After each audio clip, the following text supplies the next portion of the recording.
सिरमौर में बेहद दर्दनाक हादसा, मातम में बदली शादी की खुशियां। दशहरे के दिन दो सगे भाइयों की मौत। एक तरफ डोली उठी, दूसरी तरफ दोनों की अर्थी। वो बारात लेकर लौट रहे थे, खुशी के गीत गाते हुए दूल्हे की गाड़ी के साथ जश्न मनाकर दुल्हन लेकर आ रहे थे। लेकिन रास्ते में उनका काल बैठा था, फिर एक अनहोनी हुई और जो परिवार घर पर उनका इंतजार कर रहा था उसे उनकी पूरी खबर मिली।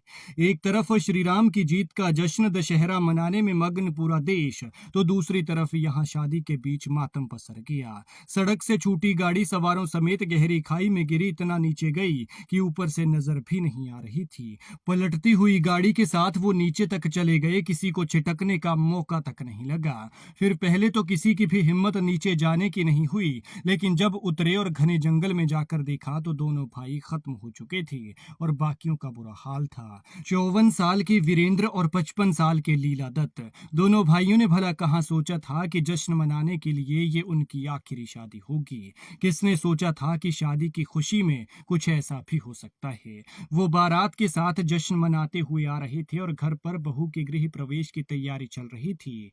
नए मेहमान के स्वागत के लिए सब खुश थे, लेकिन तभी ये जो बुरी खबर आई, इसने सारी खुशी मिट्टी में मिला दी और जश्न का माहौल चीख पुकार में बदल गया। देखिए, ये गाड़ी वहां ऊपर सड़क से गिरी है और नीचे कहां जाकर रुकी है। हाल ऐसा हो गया है कि पूरी तरह से कबाड़ बन गई है, पर खच्चे उड़ गए हैं। पता लगाना मुश्किल है कि आखिर ये कौन सी कार है। सोचिए उन बेचारों का इस गाड़ी में क्या हश्र हुआ होगा। एक पल के लिए सोच रहे होंगे कि बारात के साथ जा रहे लोगों में से कोई आएगा जो उन्हें बचा लेगा, लेकिन अफसोस कि जब तक कोई आता उनकी जान जा चुकी थी। गाड़ी के देखिए किस तरह से परखच्चे उड़ चुके हैं, पूरी तरह से खत्म हो चुकी है। या यूं कह लीजिए कि कबाड़ के ढेर में तब्दील हो गई है। ये दर्दनाक हादसा आज यानी वीरवार को सिरमौर के नैना टिक्कर से करीब 3 किलोमीटर दूर किला कलाच के पास हुआ।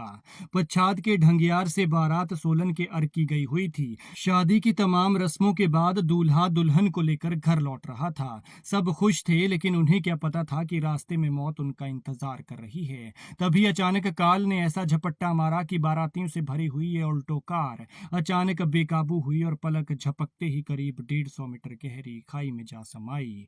150 मीटर यानी करीब करीब 450 फीट। यहाँ कोई 10 फीट हाइट से गिर जाए तो उसका बुरा हाल हो जाता है, और ये तो 150 मीटर था। लेकिन शायद इन लोगों को पलटती हुई गाड़ी से छिटकने का मौका नहीं लगा, वरना बच सकते थे। ये हादसा इतना खतरनाक था कि देखने वालों की रूह कांप गई। हादसे में जिनकी मौत हुई उनमें 54 साल के वीरेंद्र और 55 साल के लीला दत्त थे।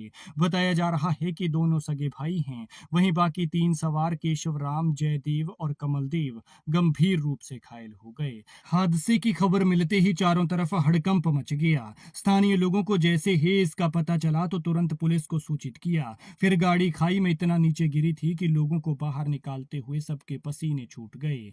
तीनों घायलों को एमएमयू मेडिकल कॉलेज सुल्तानपुर भेजा गया है, लेकिन बताया जा रहा है कि जयदेव और केशव की हालत बेहद नाजुक बनी हुई है। पुलिस ने मृतकों के शवों को पोस्टमार्टम के लिए सराहा अस्पताल भेजा है, लेकिन ये बेहद दुखद है कि शादी के माहौल में मातम पसर गया। शादी के जश्न में दो सगे भाइयों की अर्थी उठ रही है। फिलहाल ये पता नहीं चल पाया है कि आखिर इस हादसे की वजह क्या है। खैर, भगवान मृतकों की आत्मा को शांति दे और दुखी परिवारों को दुख सहने की शक्ति। साथ ही हमारी आपसे गुजारिश है कि इस तरह के हादसों से सबक लें। पहाड़ी सड़कों पर गाड़ी ध्यान से धीरे चलाएं, स्पीड कंट्रोल में रखें और ध्यान रखें कि जब आप घर से निकलते हैं तो कोई आपके सुरक्षित घर वापस लौटने का इंतजार करता है। और वैसे भी स्पीड थ्रिल्स बट किल्स।